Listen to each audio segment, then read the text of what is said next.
അതപ്പനെ നിങ്ങൾ സംരക്ഷിക്കൂ. കിച്ചുവിന് 20 വയസ്സായി, അവൻ വലിയ കുട്ടിയായി. ഇളയ കുഞ്ഞ് 5 വയസ്സുള്ള കുഞ്ഞിനെ നിങ്ങൾ സംരക്ഷിച്ചോ, നിങ്ങൾ ഏറ്റെടുത്തോ. നിങ്ങൾ എന്നെ പറയുന്നത്, എന്റെ പപ്പായെ പറയുന്നത്, അമ്മയെ പറയുന്നത്. രേണുവിന്റെ കുറച്ച് വീഡിയോകൾ കണ്ടു. അതിൽ രേണു കുറെ ശക്തമായിട്ട് കുറച്ച് വാക്കുകൾ ഉപയോഗിക്കുന്നുണ്ട്. രേണുവിനോട് ഞാൻ ചോദിക്കുന്നു, ഋതപ്പനെ എനിക്ക് തരുമോ? പാരിതോഷികമൊന്നും തരാൻ എൻ്റെ കയ്യിലില്ല. ആ കുഞ്ഞിനെ വളർത്തി വലുതാക്കി പഠിപ്പിച്ചൊരു ജോലിയാക്കാം. അതുവരെ എനിക്ക് തരുമോ? തരികയാണെങ്കിൽ തീർച്ചയായിട്ടും ഞാൻ നോക്കും. അല്ലാതെ യൂട്യൂബേഴ്സ് എല്ലാവരും മാസം 1 ലക്ഷം രൂപ തരികയാണെങ്കിൽ വീട്ടിലിരുന്നോളാമെന്ന് നോക്കിയാണ് രേഷ്മയുടെ ആഗ്രഹമെങ്കിൽ നടക്കാത്ത ആഗ്രഹമായിരിക്കും മോളെ അത്. ആൽബവും റീൽസ് വന്നു, ആൽബം വന്നു, ഷോർട്ട് മൂവി വന്നു, ഇപ്പൊ സിനിമയും വന്നു. ഉയരങ്ങളിലെത്തട്ടെ. ഇനി കേരളത്തിലെ മികച്ച നടിക്കുള്ള അവാർഡ് കിട്ടട്ടെ, മികച്ച നടനുള്ള അവാർഡ് പ്രതീക്ഷനും കിട്ടട്ടെ. പ്രാർത്ഥിക്കാം, നിങ്ങളുടെ നല്ല ജീവിതത്തിനായിട്ട് പ്രാർത്ഥിക്കാം. മുന്നോട്ട് തന്നെ വെപ്പിക്കോളൂ. ആര് പറഞ്ഞാലും തളരരുത്, തളരാതെ മുന്നോട്ട് പോകൂ. പ്രതീക്ഷും രേണുവും. രേഷ്മേന്റെ അച്ഛൻ ഇങ്ങനെ രോഷാകുലനായാലേ അച്ഛന്റെ പ്രഷറൊക്കെ കൂടിയിട്ട് ഹൃദയത്തിന് വീണ്ടും ഓപ്പറേഷൻ നടത്തേണ്ടി വരും. ഓപ്പറേഷൻ ചെയ്തു എന്ന് പറയുന്നതൊന്നും ശാശ്വതമല്ല. ഒരുപാട് നമ്മൾ സ്ട്രെയിൻ ചെയ്യുമ്പോഴും ആവശ്യമില്ലാതെ ആക്രോശിക്കുമ്പോഴും നമ്മുടെ പ്രഷർ കൂടുകയാണ്.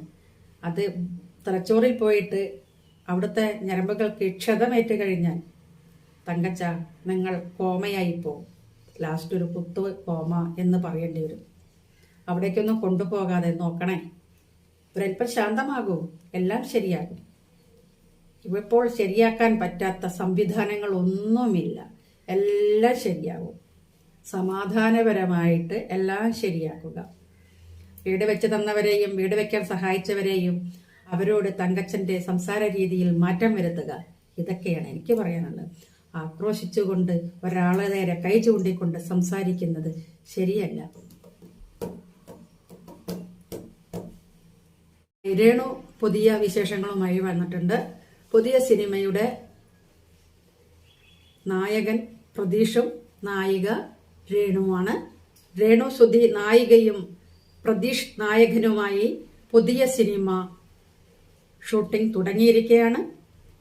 രേണു നല്ല ഉയരങ്ങളിൽ എത്തട്ടെ എന്ന് ആശംസിക്കുന്നു. അതോടൊപ്പം അവർ ഇപ്പോൾ ഇന്നലെ ചെയ്തു കൂട്ടിയ കുറേ കാര്യങ്ങളുണ്ട് മക്കളെ. അച്ഛനും മോളും കൂടി ഇന്നലെ ഒരു വീഡിയോ ഇറക്കിയിരുന്നു. അതില് വീട് മൊത്തം ഷൂട്ട് ചെയ്തിട്ടുണ്ട്. ചേച്ചിയുടെ വീട് ഒക്കെ നല്ലതാണ്. അതിൻ്റെ ഇടയ്ക്ക് അച്ഛൻ പോയിട്ട് ഭിത്തിയെല്ലാം വിരൽ കൊണ്ട് ചുരണ്ടി എടുക്കുന്നുണ്ട്. അച്ഛൻ ഭിത്തി പൊളിച്ചെടുത്ത് കാണിക്കുന്നുണ്ട്. ഇന്നാ കണ്ടോ, ഇങ്ങനെയാണ് ഈ വീടിരിക്കുന്നത്. ഇതിന്റെ തേപ്പെല്ലാം പോയി എന്ന്. തേപ്പാണോ പോയത് എന്നുള്ളത് അവിടെ പോയി നോക്കും പറയാം. നമുക്ക് വീഡിയോ കൂടെ കണ്ടാല് തേപ്പാണോ പോയത് അതോ അതിന്റെ മേലെ അടിച്ചിരിക്കുന്ന പെയിന്റാണോ ഇളകിയെടുത്തത് ഒന്നും അറിയില്ല. ഈ പൊട്ടിയിട്ട് വെച്ചിട്ട് അത് പൊളിച്ചെടുത്തോ എന്തോ. തങ്കച്ചൻ എന്തായാലും താരമായി മകളേക്കാൾ കൂടുതൽ അഭിനയിക്കാൻ അറിയുന്ന കഥാപാത്രങ്ങൾ ചെയ്യാൻ നല്ല ഒരു അച്ഛന്റെ റോള് തന്നെ സിനിമയിൽ കിട്ടട്ടെ. മകൾ പോകുന്ന സിനിമയിൽ തന്നെ പറമ്പിന്റെ മൂലയിലും മക്കും മൂലയും എല്ലാം കാണിച്ചു കൊടുക്കുന്നുണ്ട്. ഹാർട്ട് പേഷ്യന്റ് ആണ് ഇത്രേ. ഇങ്ങനെ ഓടി ധൃതി പിടിച്ച് ഹൃദയം പോലും തങ്കച്ചനെ പേടിച്ചായിരിക്കുന്നെന്നത് ഇന്നലെ. അത്രയ്ക്ക് രൗദ്രഭാവമായിരുന്നു. 5 വയസ്സുള്ള കുട്ടിയെക്കുറിച്ച് ആരും പറയുന്നില്ല എന്നാണ്. യൂട്യൂബേഴ്സ് എല്ലാവരും കൂടി നോക്കിക്കോ, അല്ലെങ്കിൽ മാസം 1 ലക്ഷം രൂപ എനിക്ക് തരികയാണെങ്കിൽ ഞാൻ പുറത്തു പോയി ഷൂട്ടിങ്ങിന് അഭിനയിക്കാൻ ഒന്നും പോവില്ല, റീൽസ് ഒന്നും ചെയ്യില്ല. 1 ലക്ഷം രൂപ രേണുവിന് കൊടുക്കാൻ തയ്യാറുള്ള ആരെങ്കിലും ഒന്ന് മുന്നോട്ട് വരണേ. 1 ലക്ഷം രൂപ അത്രേ അവള് ചോദിച്ചിട്ടുള്ളൂ. നോട്ടുമെത്ത ഉണ്ടാക്കാനായിരിക്കും 1 ലക്ഷം രൂപ ആവശ്യപ്പെടുന്നത്. എന്തെങ്കിലും ആവട്ടെ. 1 ലക്ഷം രൂപ കൊടുക്കാൻ കഴിവുള്ളവർ രേണുവിന് എത്രയും വേഗം 1 ലക്ഷം രൂപ എത്തിച്ചു കൊടുക്കണമെന്ന് അപേക്ഷിക്കുന്നു. എന്റെ കയ്യിലില്ലാത്തത് കൊണ്ട് ഞാൻ ഇതിൽ നിന്നും മാറി നിൽക്കുന്നു. രേണു ആവശ്യപ്പെട്ട തുക ഒരു സഹായമായി എല്ലാവരും കൊടുക്കുക. രേണുവിന്റെ ചേച്ചി പറഞ്ഞത് കാര്യമാണ് ഈ വീഡിയോയിൽ ഇന്നലെ പറഞ്ഞത്. അവള് നഴ്സാണ്, ഭർത്താവ് ജോലിക്ക് പോകും, അവള് ജോലിക്ക് പോകും. 2 മക്കളെ പകൽ സമയത്ത് അമ്മയും അച്ഛനും ആ വീട്ടിലിരിക്കുന്നത് കൊണ്ട് അവരാണ് നോക്കുന്നത്. അതിലൊന്നും തെറ്റൊന്നുമില്ല. അതൊക്കെ അങ്ങനെ തന്നെയാണ്. നമ്മളെ മക്കളെ നമ്മളെ അമ്മയും അച്ഛനും അല്ലാണ്ട് വേറെ ആരെങ്കിലും നോക്കാനുണ്ടോ?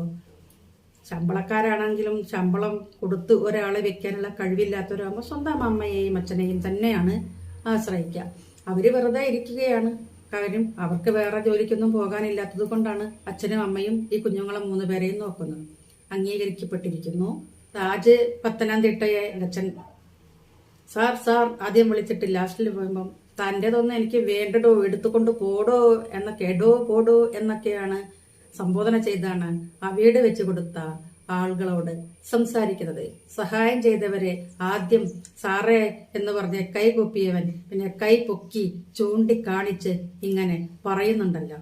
എന്തിന്റെ അടിസ്ഥാനത്തിലാണ് ഇതൊക്കെ പറയുന്നത്? നമ്മുടെ ആവശ്യം കഴിഞ്ഞു, ഇനി ഇവരുടെ ഒന്നും ആവശ്യം നമുക്കില്ല എന്ന് തോന്നുന്നത് കൊണ്ടാണോ? അതോ അഭിനയിച്ച് മകൾ ഒരുപാട് പണം കൊണ്ടുവരുന്നത് കൊണ്ടാണോ? എന്ത് തന്നെ ആയാലും മകൾ അഭിനയിച്ച് ഒത്തിരി പണങ്ങളൊക്കെ സമ്പാദിക്കട്ടെ, ആ മകനെ നല്ല രീതിയിൽ വളർത്തട്ടെ.